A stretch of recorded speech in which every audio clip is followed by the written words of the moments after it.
Thank you very much, Madam Chairperson, and congratulations on that. Good to see Ranking Member Berman again.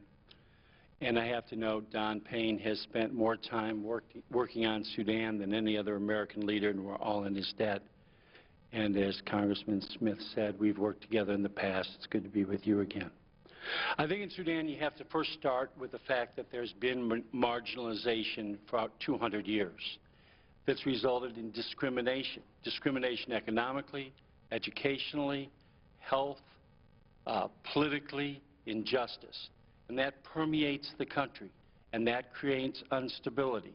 And the South is only a small part of the story. Second, we have to recognize that unfortunately in Sudan it's too common that the political leaders feel comfortable resorting to violence as a legitimate way to pursue their political objectives and engage in atrocities. And thirdly, we have to recognize the nature of the regime. The vote is a shining moment. The Sudan people deserve most of the credit. The international community, U.S. brokered the CPA, President Bush, and while I've criticized President Obama and his administration, they deserve credit for their initiative the last 4 months, the diplomatic surge, which was extremely helpful. But the vote is not the end of the story. It may not even be the beginning of the end of the story.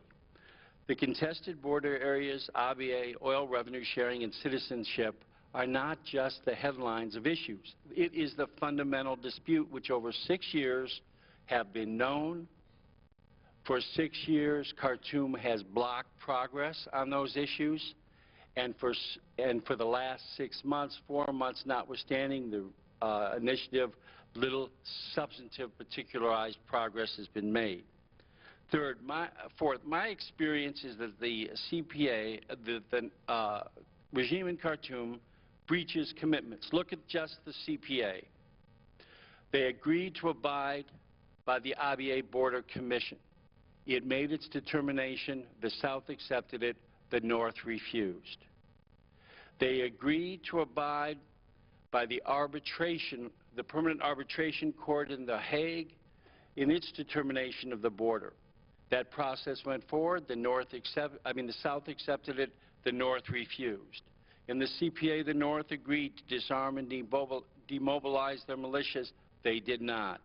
They committed to transparency and oil revenue sharing and accounting. They did not.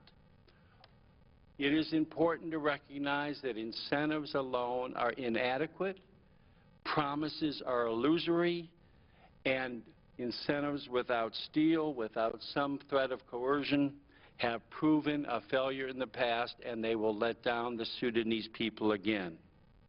Underlying all this, what is the U.S. goal in 2005? It was in part the separation, and we paid for that. It would be overpaying now to say that because haltingly, imperfectly, in a delayed manner, and having cost many lives, that we should now be overly generous for the performance of commitments made. The marginalization continues, the injustices continued, atrocities continued. The week before the vote began in the referendum, 18 bombs dropped in the South. The UN certified that they were from the Sudan Armed Forces. And the South is not the only area subjected to this. Darfur and the Nuba Mountains cannot be separated. We should not rush to give benefits. The 9 neighbors in China have not been helpful, but we've reached a tipping point where they see that separation is going to happen, so they have been on the margins helpful. They can do more. The administration has tried to encourage it. They should. There's an enormous development challenge, but it has to have burden sharing, and the European Union and others have to increase their participation. I am concerned about a process that begins in a litany of incentives before performance, before specific agreements, before verification mechanisms are put in place, before there's monitored results. As Ronald Reagan used to say, trust but verify. I am concerned about it, and I fear once again the Sudanese people will be denied what they need. Thank you, Madam Chairperson.